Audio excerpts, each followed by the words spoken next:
What's up, good people? We back. I'm waiting for the rest of my panel to join. Knock, knock. Are y'all there? Okay, we got Justin. We got 2 here. Oh, 3 here. 1 to go. Brittany, where you at? Where you at? Where you at? Where you at? Where you at? Where you at? Brittany. Hey, Lisa, can you hear me now? My Yeah. apologies.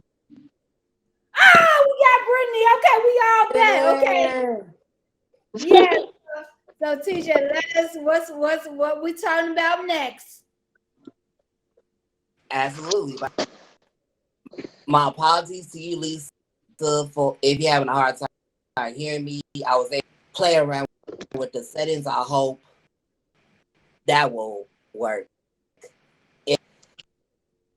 And also, I know that we be a little bit of time, and that's okay.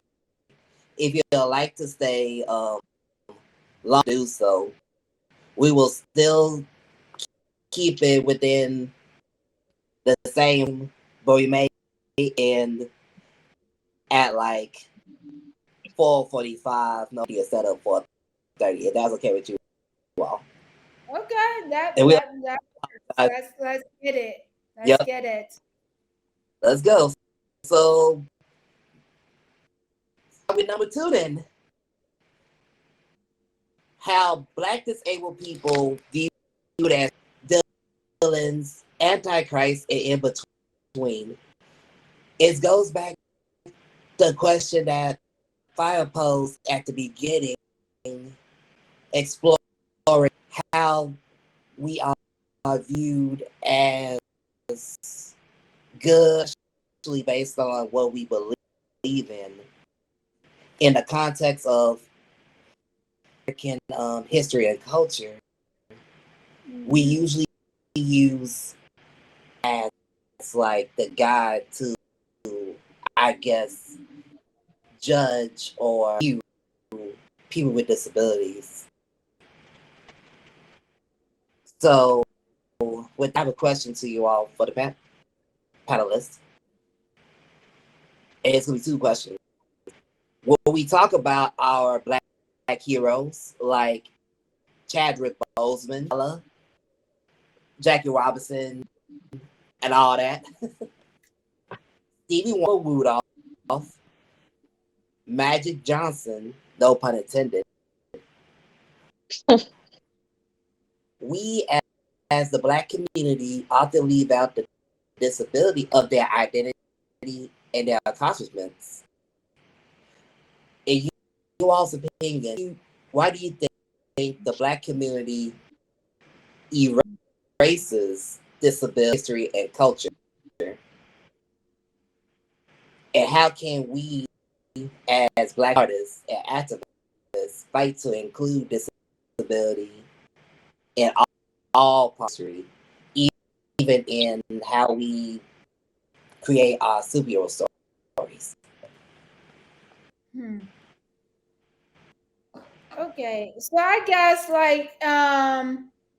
when we talking about like how like the antichrist and the connection with disability, because I know but my personal experience with I'm living with my mama and sister now, like I have like silent seizures. And so loud music and weird smell can trigger my seizures. But when I'm asking people to turn the music down or asking for accommodation, people looking at me crazy.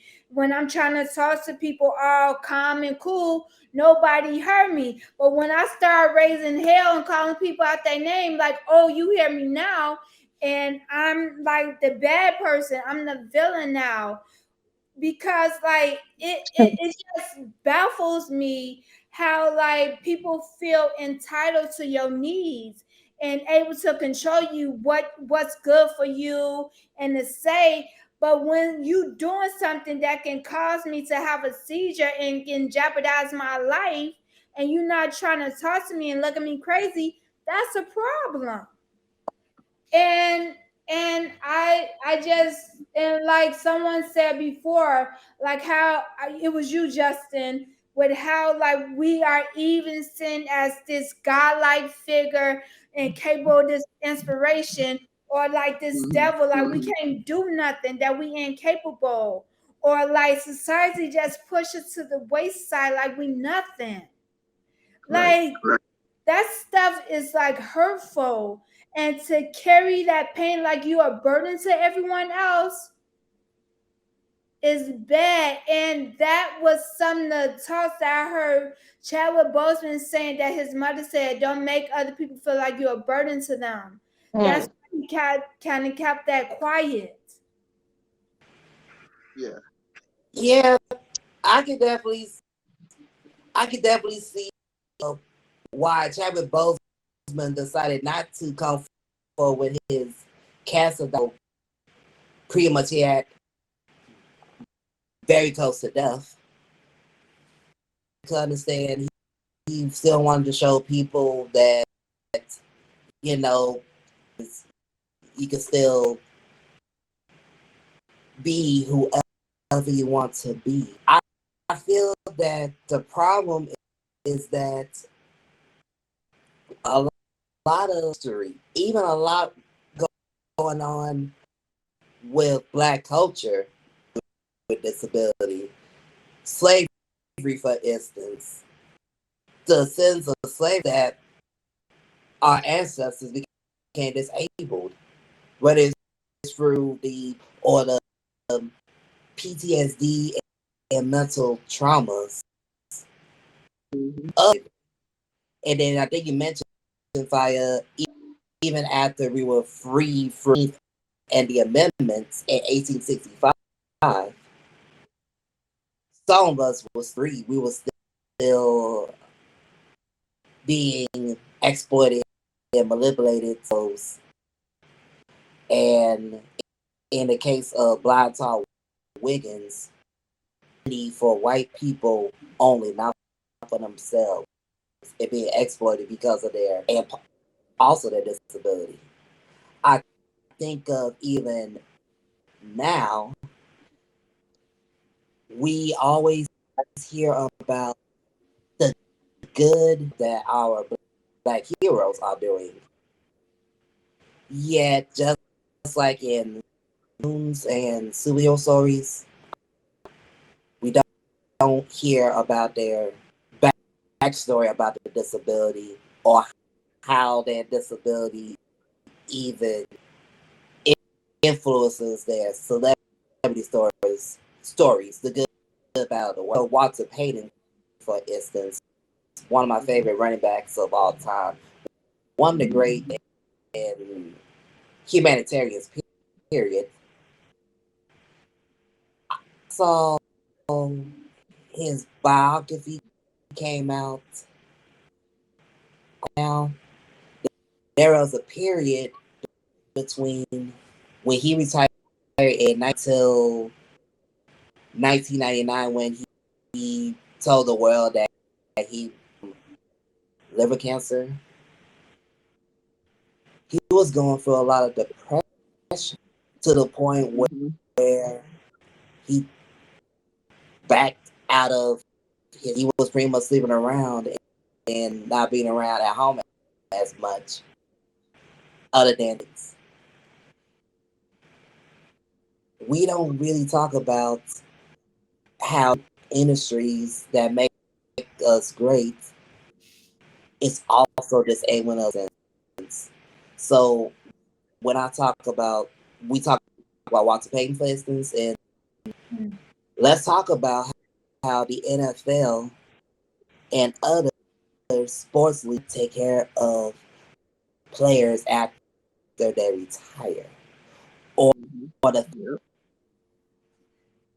they don't check on their mental health, as they don't talk about how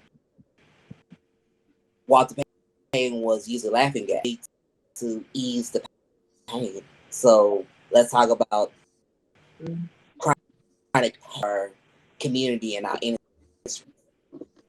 Yeah, I kind of want to ask some points that you said, like even going back to the point to include like Harriet Tubman, like even though she fleed all these black people, over 300 people, but we really don't think about she had traumatic brain injury. Those sleeping spells that people talking about, that's kind of similar to the silent seizures and the blackouts that I have. And it's like everybody glorifying her, but we don't really hear it diving deep into her life, like what she was like a woman. Did she have time to deal with her trauma with having TBI? And then also going to the NFL, a lot of these players are developing CTE that's connected with TBI, and they are developing a disability. Like, what's that one Mexican football player? He went to jail. Aaron Fernandez. Oh my goodness. Yeah, he has. What a great talent. Yeah. I mean a lot of Fernandez, Junior Seau, a Hall Yes. of Famer, by the way. Demarius Thomas, even the recent case, retired. Died Yeah, because of seizures and couldn't find trauma. right. And then So we it's real. also don't. Yes, and then we also don't talk about how black people are becoming disabled from gun violence and police brutality. Look what happened to Khalif Brada being in solitary, how he developed like mental challenges, and he led to him committing suicide. And I think these are important topics of how like black people are becoming disabled, but disability is still a taboo topic, and there's not no resources to help people for when they become disabled. Right. I think it's interesting because just thinking of our culture, think of Black History Month. We still only have 1 month, but things come out every single day about what we have done. And I feel like it's easier for society to talk about it in the aftermath of what happens to us. For example, Chadwick, let's talk about all the awesome things he did because, yeah, he had cancer, but he did this movie, he did that movie, he did this, he did that. Like, it just seems easier for society to just talk about it in the aftermath instead of giving us our flowers, while we're alive, because that would be too hard for us. But I like that our generation specifically, we continue to have these conversations and have these discussions to let people know that we see what you're doing and this is no longer going to be acceptable. And I think that is the treasure and the blessing in our generation, is that we realize, like, y'all got to stop treating us like we still slaves, because we're not our grandparents. So Right. I think that is what speaks to me about that. Yeah, and let's talk about Chadwick Boseman. Like when he first, we didn't know that he had stage 4 colon cancer, and he was losing all that weight. And then all the black people on social media call him like a crackhead. But when he died from stage 4 colon cancer, oh, he's this hero. Oh, people saying like, oh, I don't have no excuse. But y'all just vilified him before y'all knew what he was going through. And this Right. is the case for what we experience with being black and disabled. We have Mm-hmm. to experience racism, ableism, and then for black women, we got to deal with misogyny. And I just think, like, if the film industry was more inclusive and accessible to people with different types of disability, Chadwick would still be here with us. But I'm glad we're using his story as a catalyst to advocate for more accessibility in the film industry and different in art industry and career and employment and hospital and Mm-hmm. housing. And that's what his legacy means more to me, because he was a phenomenal actor, a genius. But he Yeah. was suffering when we seen that movie Ma Rainey before he died, like how he was struggling. And those are stories that I want to hear more of. Absolutely. Another story I want to hear more. I think we could take a lesson for that one. Ray Charles bio. It was one of the dopest movies ever. It's one of the few movies in the Black culture where we not see Ray Charles doing his thing, but also really see how his disability affected his child, his rise to the top, and even his drug addiction and rehab, and our family infidelity stuff as well. It opened out disability must be added because without knowing about how his blindness of his life and some of his choices that he made, we would have just said acted and a cheater. Granted, we wouldn't still excuse it in the past anyway. We would have not have seen the disability, not shown the lens.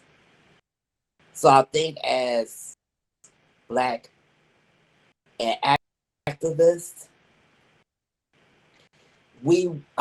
I think we should definitely tell our story as it is, even those in some of the stories that people don't want to hear, but they need to hear.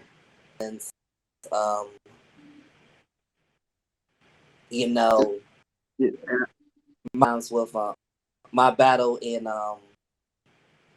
my earliest college years with alcohol to be social because I wasn't used to being social with a lot of people until after college when I realized I didn't really need alcohol anymore. Tell those stories instead of Austin, TJ, Brittany, y'all doing all these great things. The end. Brittany and her path to motherhood, Justin's path to where he is right now, and Fire's path to right now with her art. Our disability story counts art and talents and other abilities. Yeah, sorry that I had to let it go. I think like it's important, for all of those, for all aspects of our stories, to be told, the good and the bad, because it's like there's too many people, especially able-bodied folks, non-disabled folks, who are always wanting to hear the good things or the positive things about, what you're doing and how you're doing, or you're doing these great things. But a lot of people don't know or don't want to hear like the struggles that we really go through. Like, yeah, I could get outside and I could roll around in my wheelchair and I could do all of these things, but a lot of people don't know like the struggles it took to actually get in my chair. The struggles that it took to actually be able to roll around outside. A lot of people don't know, the stories of like for me, like falling and all of these different things that have been a struggle, and like oftentimes have like really put me in, made me feel depressed. And I think those are all the stories, but that makes us, that makes up everything that we are, as Black disabled folks. It's not just the positive stories, the great stories, but it's all of these stories that make up who we are, and they have to be told. And I think all of those stories have to continue to be told because it's a part of our experience. Absolutely. So you bringing up a great point. I will read your comment if that's fine. Things like the narrative read Chadwick Boseman was inspiration and not his illness in order to get jobs and earn a living. I actually like Lisa because it's a nice segue to the next question that I panelists. Thinking back on the question to think about, or thinking back on how Chadwick Boseman for illness to get to where he got to before he died. Describe how our culture and beliefs in our way people view our blackness and disability. People in your community or family see you as a superhero, like a superhero that overcomes the odds, a bad person, or just a pretty face.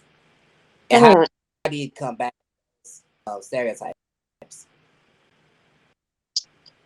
So I will say quickly, another way we could think about this question is how the hell do we manage to where we are, even though it's stressful as hell to hide disability all the time? Yeah, good point. Cause I actually cause I think there's a very good connection because a lot of people with disability have to mask. And when we talk about like performative culture, like people are doing anything to go viral for clout. And I think there's a connection between performative culture and masking. Like putting on this character shirt just to be seen and to go viral because it's like now everybody want to be seen and heard and want social media fame. And on the other side with people with disability, we are overcompensating just to feel included in an inaccessible society. And I know for a long time I've been masking and overcompensating. And now I'm just letting it be. Like I used to didn't let my tics when I shiver and stuff, then other people didn't see it. But now I do it all the time because it's too much work to cover that up and hide. Like I'm tired of hiding a portion of my identity. So I think we also need Yeah, to take back the narrative as well. Specifically, and yeah, being a black woman and growing up in that and what that means. Now I've chosen to stop watching a lot of mainstream stuff just because we're so heavily sexualized and it's just gross for me now. I think that if I can write a piece about my sexuality that means I don't have to take off my clothes. I think of Jessica Rabbit as an example. That feels better for me than just to watch people just every 2 seconds are over the counter, over the couch, over the chair. Like I'm done. So I think it is fine time and high time that we just take back our own narratives and write our own stories and get our own things produced and published and so on.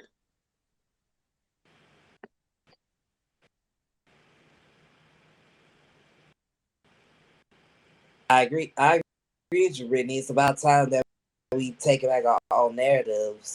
I think you brought up a good point of how movies are becoming too sexualized to the mainstream. It's also interesting. I think we watched Little People in Atlanta. While there was good representation of who are black in the South, all we really see is how sexy they are. mm-hmm. And I'm an expert. But can we hear more about life or what they're really doing? yes, Yeah. we need to see that, that we may have a disability, but we could be sexuality too, male, Yeah. female, and in between. Yeah, and that point brings me to a good point. Like, even though, because I love ratchet TV, reality TV, Good Woman LA, but on the other side, it's like it kind of felt like they was being exploited. And when Mhm, we go into like black people with disability, and the only the only job they could get was working in the freak shows in the circus, because there was mhm, a story of the two albino twins who was in the human zoo. And just because like black people with disability are isolated from the black culture and black community, and we can be seen as a very vulnerable demographic, and mhm, that leads to us being exploited. Because how many stories is that black mentally challenged people being taken advantage of by other people? Just recently, that black man was in the basement of a white family, and they was neglecting him. And I Mhm. like those stories need to be told also.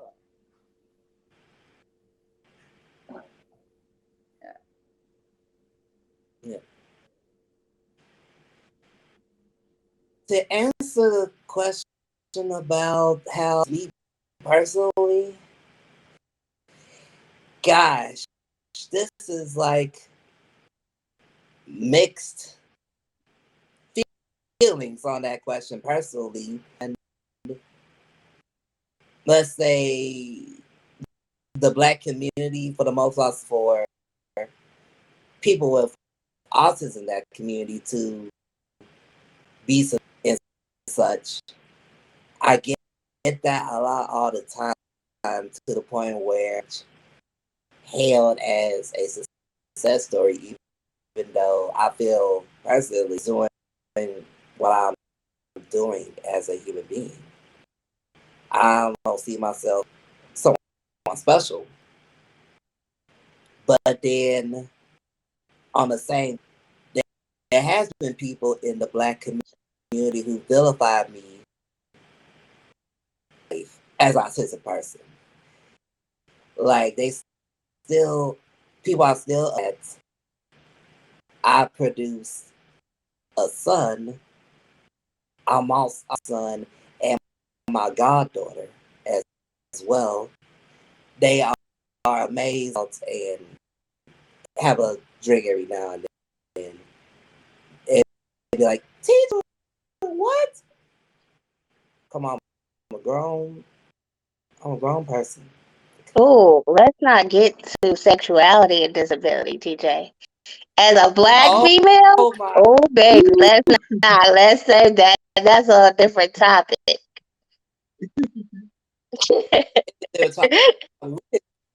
Both of us could go all. I'm sure all of us go all day about reality. Wait, hold on. My mommy is looking at this. She just posted in the chat. So Okay, mama. we can talk about sex in front of my mommy. We can. She know you grown, boo. Hey, We're all adults. oops. But We're that is a adults. different. That's a different discussion in itself, TJ, because that's a whole different Yeah, series. we could create a whole series on that. Multiple topics. Yeah. Yes. The point being is like we get like me get too much praise just for hiding in reality we not able to be our full selves, or we the combination we need. We get vilified so much because we just living our lives. We make mistakes like everybody else. We explore things just like everybody else. Mhm. Or we get so and you just say, oh, they're dumb. I All think just piss me off. I think that also goes back to that church mindset of like when I had Lauren, because nobody realized I was pregnant because I was just belly, and I always wore, I'm a baggy clothes wearer as it is. They're like, well, we didn't know you were pregnant, and it was just a big show. Like, oh my God, am I not allowed to have sex because I'm not a child? And like I said, that's a whole different topic, TJ. But anyway, yes, it goes back to that mindset of, are you, Fire, like you said, are you open minded? And you can understand that as a grown woman, I'm having sex, and that's okay. If you think that's wrong in your church mind, I don't have to be here. And I literally had to leave my church because, well, it was a multitude of things. But after I had Lauren, they were like, oh, she can't be in childcare while you're singing because she's not a year and she's not walking. And I said, well, baby, then I can't be at this church no more. And I had to step away. But I think Yep. Or it's a thing. speaking of, there's one instance where I wanted to speak in church when I was in church. Initially, the pastor was like, to my, I don't know, he doesn't talk. What basically it'll lose. They're afraid that it'll affect my disability or whatever. Eventually, my mom came in, let me speak once Sunday, and ever since then, I will speak. So takes my talent, piano or the recorder in church once. I think it's looking at the disability itself, person, and the what we can do, and I think we're better off not only in a larger scale, but particularly, and I feel like we'll be more included in our communities if people just and our needs as a whole. It's funny, like TJ. I've had like like my family. So like my family is like very very very is religious. My grandfather was a pastor and all of that, but they never really like treated me as like a as like an inspiration or anything like that. They always treated me my disability. They knew who I was, and they always treated me fairly. But it was always other people within the Black community in the church that felt like my disability needed to be prayed away. And, and I had this one story. I had one story where I was at this church with a couple of friends of mine. They knew my disability and everything.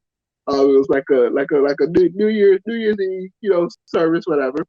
And so, I'm there with them. We said whatever. And the pastor, the bishop, and his two deacons, right?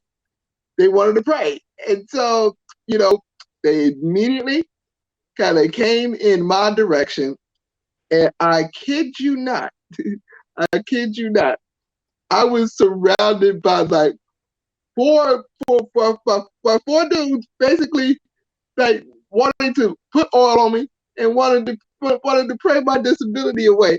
Like that shit was going like what that this shit was gonna work. Fuck? Yeah. And so I said like so you can see like me clearly embarrassed by this whole situation because it felt like I was singled out of everybody else. There's other people at this church that need prayer. Right? I just immediately come to me and think that you were gonna heal me right on the spot. And it was always like people within, Black folks within the church that will always treat you like these inspirations or like you're gonna be healed, if we pray for you. And it was just always that's why I kind of always like distanced myself from like from the church or any other experience because like growing up with that was always embarrassing because I was always singled out when it came to these situations, and I always felt like what the fuck? Like I'm just here to enjoy church. I'm just here to choir and all these other things, and like having these things happen to me, yeah, it just really kind of turned me off as I've gotten older. It sort of turned me off to like going to church or dealing with anything church related because of those, because of those past traumas. I've had an experience Same like here. that also. I think the church does a great job at making people with disabilities feel like they're just this magnificent, mystical, magical creature. And I did experience that when I came home. I went to visit my great aunt's church, and it was okay. I would say it was a standing O almost, because it was like, oh my God, she's up. And the case was kind of extreme, like I was in a coma, blah. But yeah, it was really like, okay, you guys, thank you. And I like can't. I don't know how to react in situations like that. Literally, even if you compliment me on my hair, it's like, okay, I didn't grow it. This is just how it grows. So I think the church does that really well, and it's bad, but it's the reality, Yeah. especially Black Yeah. church. Oh yes. Oh yeah. So I see Vanessa Stafford made a What's my mommy? hi. Hi, Hi Mama. mom. Yo, Was Harriet being X-rated in front of you? What did she say, TJ? She said very informative. Free truth of the real struggle of being my people are seen as animals without emotional feeling to treatment done to them. We are being reminded in the media, yes, write and tell your story to give that human touch. Yeah. Oh, can Thank I you, just Stafford. I just want to brag on my mommy right now. Go ahead. Like I feel like my mommy is like my everything. Cause literally when like I was in like the reason why I feel like I was able to start walking and talking after waking up from a 2-month coma is because what she did while I was in a coma, like she had people play music to me. She used to read to me. Yeah. She My had mama people did the same thing. and had hmm people like stimulate, and she was always there, like even after when I got in school, she made sure she was my biggest support, had my IEP, got me a neuro therapist evaluation. And I think my mama is a great example of how Black parents that have children with disability need to be, how to support their children, instead of what we seen on TikTok with these Black parents shoving the camera in a disabled child face just to go viral. bro. Put the camera on me. It, it, Shoot. I it, can make it go viral. No, thank you, TJ. no, thank you. But it's too much of that, and like you make a great point. There's too much. There's too much of that, and like just like your mom and like Brittany and your mom and my mom, like they are biggest supporters. No matter what, they gonna go through a goddamn brick wall to make sure that we well taken care of. And that's one of the things I always am like grateful for, like even my mom, because like shit, like there's been so much, growing up, being a part of like CPS and going to like a public high school and dealing with all the bullshit that goes with it. Like man, if I didn't have her, I don't know where the hell I would be. Even like as an artist, as a filmmaker, as a photographer, she's always been supportive of what we do. And if we gonna be keep it real, yeah, they are. That's my mom's my superhero. That's my superhero right there. I'm all moms are superheroes. Hell, my mom Hell yeah, is my hell yeah. because we both Libras. We pretty much our birthdays are a day apart. Literally, I'm really my mom's birthday present. But even then, See, sure to go through walls to make sure I get to where I'm. And speaking about superheroes, do we mind topic 3 and then close it out? Because I think, Sure. yeah, because I think you onto something with our own superheroes. We have talked about the Black superheroes that we read or watch. We talk about viewed sometimes as villain superheroes, the Antichrist. We historically praise all Black heroes, mentioning disability, even though we are doing the work to include disability in their story. We can also be our own superheroes right now. We could create art about blackness and disability and the superpowers. In fact, we are doing it in our own ways right now within us or within our community in general. So for those who are listening, continue to, or if you have any comments or questions, put it in the chat. It will. So for you, for Brittany, Justin, and Fire, go for it. Yeah, I want to wrap up what does this question that I asked in leading this conversation. What does the Antichrist, superhero, disability, and Chadwick Boseman all have in common? I believe everyone have a backstory, and we all have good and bad and light and darkness within us, and we eventually become whatever we get more attention to. So even though the Antichrist is going against Christ, but instead of from my thinking, because I'm just being spiritual, of just thinking about Christ as the consciousness. Because I'm not gonna lie, Jesus as a person, I fucks with him. He was a rebel. He was knocking tables over when he was on check. I mess with that. And when you go to the church in Christianity, it's oh, you gotta be uptight. You can't do this and that.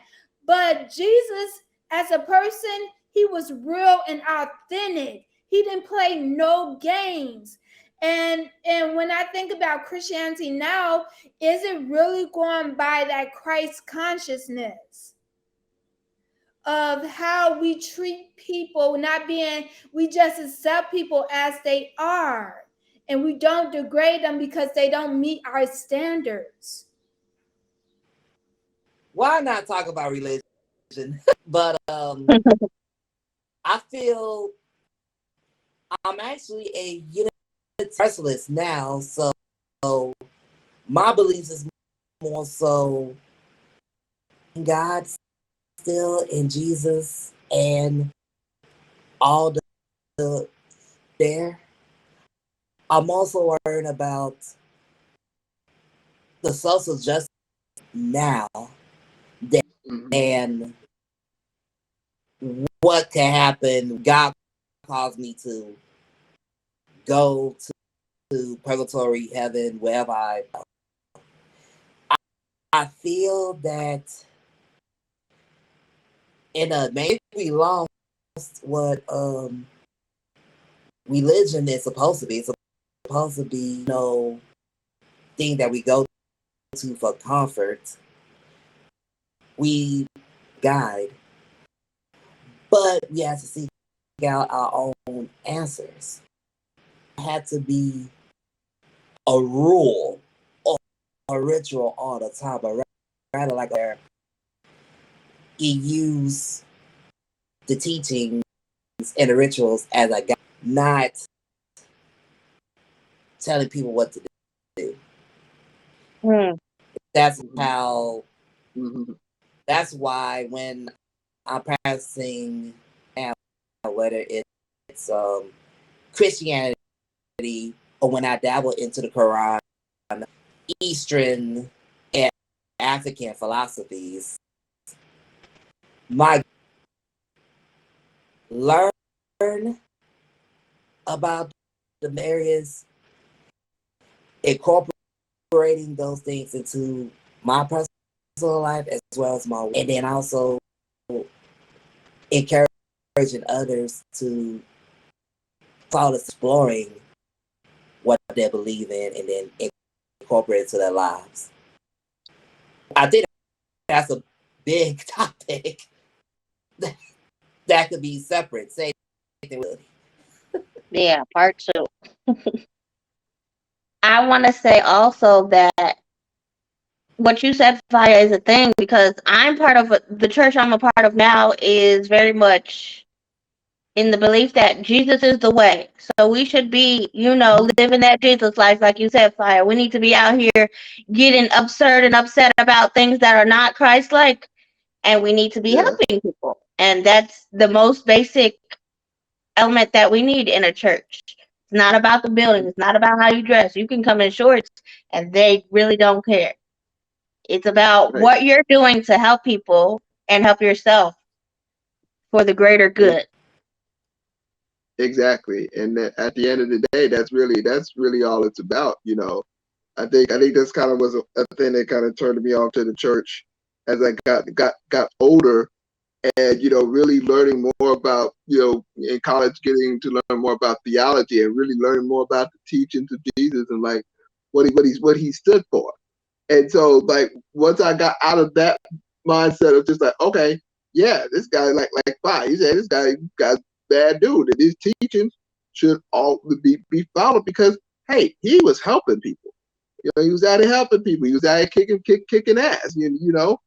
And I think that's the one thing that we have going forward is that mindset of hey, we got to do good for ourselves, but we got to do what's good for the disability community and being able to help others within the community. I think that's really at the end of the day that's what we here for. And going forward, that's something that we got to keep doing. Because there's a lot of evenness in the world, not a lot of wickedness in the world. So we got to continue to making sure we fight against that. You know. absolutely, absolutely. Nice segue, by the way, to part three, heroes. And if I may, I can ask the last two questions. Close it out. So, knowing we have our personal connection through spiritual knowledge and whatever to advance our beliefs in our Black disability community, how can we incorporate our Black success, our Black magic, whatever inside into our art, our movies, cooking, and all the other stuff that we do in the Black disability community? I can lead. I think you got to carry it with you always. So you guys know that when we schedule things, I can't schedule things at a certain time of day because I'm a mother first. And I let her run and play and run me ragged because I need to go to bed too. But I think also in that, with your identity and how you identify, you need to carry this suitcase of I'm a Christian, I'm a mother, I'm a sister, right? Your list is endless. But you can't ever just be like, oh, well, so for example, today I'm not a mother because my mom has my daughter. Like, I'm still a mother. She's just not here, so I can do what I have to. But you have to. And I think also the biggest part is disclosure as well, because a lot of people don't know what they don't know, so they can't really help you if they don't know. I will add to it, Brittany, as a father and godfather. It's I'm pretty much off the clock because with grandma and Theo lives with his mom, helping him as much as I can financially and talk to him over the phone as well. In my case, stop being a dad. It'd be a better dad, using my what I know in my work to help black disabled identify themselves, empower themselves, and empower others. I use my black magic also in my love of geek stuff into my work, more geeks and nerds like you all, and then expand our reach above. I just feel like not only add, add and incorporate whatever identity we have, it our work, but also announce to the world what we stand for. This is our work. Take it however you want. Right? We gotta be our true, authentic selves. That's what we gotta do. And I guess I can close like it's my goal through the I AM event series, Disability, Art, Life, and Culture, is to put disability culture on the same level as the LGBTQ that community on the same level where they able to talk about their challenges and fight for their justice, but it's also a celebration because like I've been doing research to document disability, art, life, and culture from the Black lens, but like I'm starting to find out more about it, but I'm like, do we have specific names of what certain things are called, like different linguals, like how do we thrive and live? And those are things that I want to see documented so we can celebrate it, so the upcoming generation of Black boys and girls can have a guideline so they don't feel isolated and they can be seen and know the sky is the limit for them. So yeah. Absolutely. Hold on. Yep. You're not done yet, Fire, because I actually have a question specifically for you. And, and yep, I do. I mean, you can answer it too, Joe. I think it's more of a Fire question. Since, from my understanding, not only your work is hinted off of this thing, particular thing too, called Afrofuturism. That is your jam. With that being said, how can we fuse our love, Black folklore, Afrofuturism, gay, and other alternative stuff, whatnot, to Black disability culture? Create in our spaces where we could combine our intersectional identity, nerdum / alternative lifestyles, even Afrofuturistic identities, while making whatever we create is inclusive and accessible. I think that's a very important question, and especially when we thinking about what Afrofuturism is us is like basically Black people seeing themselves in the future. And I think it's a very Afrofuturism and Afrosurrealism is can be a very vital tool for Black people with disability. Like, how do we see ourselves in the future? Like, what resources do we need? How do a more inclusive and accessible society look like? Because this society right now ain't it. And like because I know in worse, like, cause like one part like with like my film, like I'm working on it because like the first part of the film was in an exhibition at Carnegie Hall, at Afrofuturism exhibition. And then the reason why I got in because the curator said like, oh, I don't have nothing about disability. I'm like, well, I'm your girl. And then so I was able to include like a video that was very accessible. So I'm just saying there's space and opportunity. And like more Black people with disability, we need to be bold and unapologetic about who we are and take up space. Cause like it's our time, and we need each other to help make this inclusive and accessible society that we desperately need.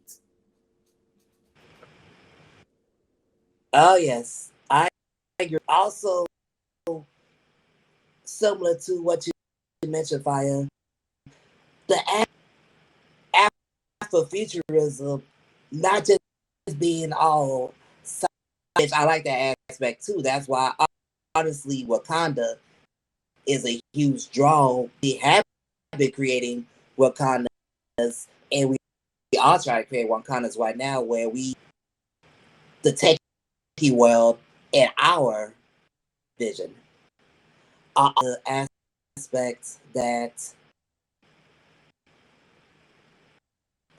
we are futures now simply by being ourselves. Why I am drawn personally to Black Nerdum, BLERD, and the where, for those who are not familiar with cosplay, as your favorite character. So think costumes, but instead of just dressing, you get to dress up on special occasions or any day, anime or comic conventions, etc.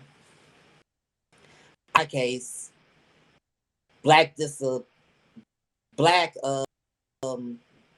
and cosplay have enabled me to connect with more Black disabled folks who love similar things, to form small and intimate communities and online where we have been people in all walks of life. Or at the end of the day, yes, we all love our alternate culture, but it's also our job to make sure that everybody, and accessibility and respect is a huge part of that. To all my blurs in Chicago, and I'd like to also give a shout out to the blurs that I kick it with all the time. Hey, Chris, Sabrina, you Chicago that I know of. You know who you are.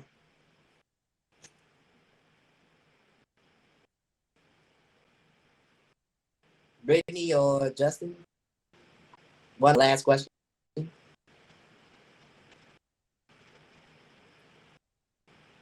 we have another question? Are you asking me to ask a question? Or answer Or just the to last. share your final remarks. Oh, okay, yes. I think that in order to change our narratives, we need to step up and do what we have to do to make sure that the narrative change. For example, I'm still writing, and I will continue to write, and I will continue to talk to who I need to talk to about getting it out here.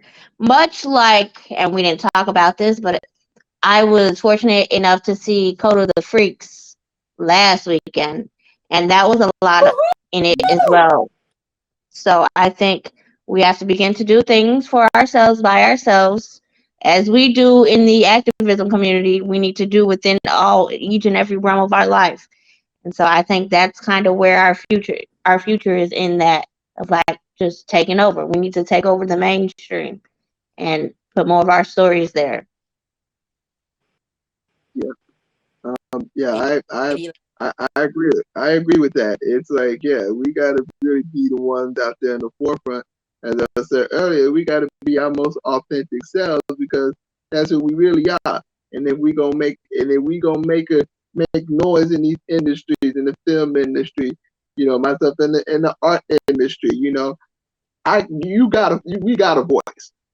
we got a voice, and we got to raise it within these systems that have often excluded us, from being a part of.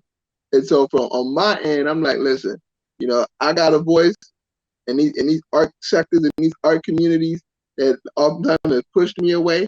Oh no, I got a voice now, so I'm here. And so it's important for us to continue to raise those voices so that future generations of Black disabled youth can, make their voices heard, Mic drop. And I drop, I think Justin concluded this whole thing strongly in topic 3. And that's it for the whole discussion. It's been a great audience. We like to thank you all for coming and also your comments and questions in the chat. Brittany, Justin, and Fire being a part of this great discussion, this great raid. And We'll be back. On this. Yes, So have some more stuff to talk about. I'll hand it over where she will close us out and talk about the expo that's coming up. Yeah, okay. Thank you, beautiful people, for joining us. This was very dope. But there's also on October 8th from 11 a.m. to 4 p.m. I am doing like an expo because basically what this conversation, like we need tools and resources. And so this expo is to teach BIPOC people with disabilities how to use their skills and talents to create opportunities for themselves. So we will have like dope panel discussions to talk about poverty in the disability community, race, medical racism, and also talk about the CESA bill that's very historic, that was created by these phenomenal people here with me. It was the first bill created by BIPOC people with disability. So put some respects on their name. Yes, yes, yes. It would be dope workshops about like entrepreneurship from the disability perspective. And then there would be free food. So the expo will be like a hybrid event. So you will be able to access the expo on the app, but for the people who can come in person, it's gonna be a dope experience. And I want to see all y'all beautiful faces there because we all need to be taking up space to be creating this inclusive and successful society that we all deserve. And being Black and disabled is the new cool in that. Yep. yeah. Bye, you guys.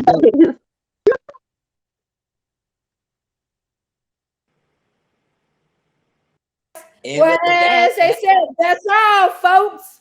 yep. Peace Don't forget. out.